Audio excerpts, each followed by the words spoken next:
Hello everyone, আসসালামু আলাইকুম। আমি জাহিদ হাসান। স্বাগতম নতুন আরও একটি ভিডিওতে। আজকের ভিডিওতে আলোচনা করব বিএলবি বা ধানের পাতা পোড়া রোগ সম্পর্কে। এই ভিডিওতে আমরা জানব বিএলবি কি, এই রোগ কিভাবে ছড়ায়, এর লক্ষণ কি কি, আর প্রতিরোধের উপায়গুলো কি কি। সবকিছুই থাকছে এই ভিডিওতে।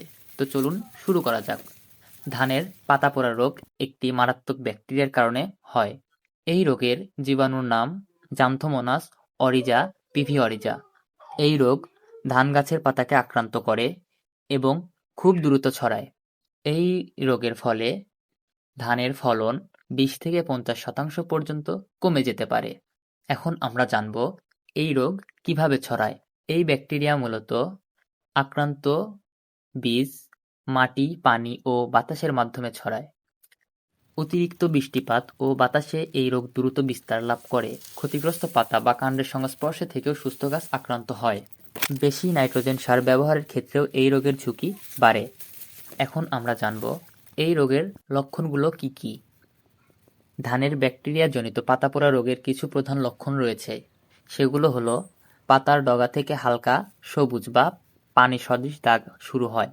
পরবর্তীতে সেই দাগগুলো ধীরে ধীরে বাদামি হয়ে যায় এবং শুকিয়ে পড়ে। আক্রান্ত পাতার ডগা নুয়ে পড়ে।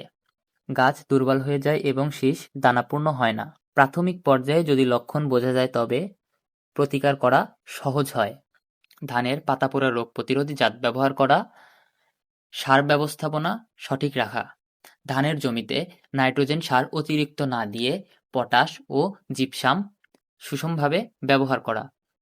আক্রান্ত গাছ সরিয়ে ফেলা। এই রোগ দেখা দিলে আক্রান্ত পাতা ও গাছ তুলে ফেলতে হবে।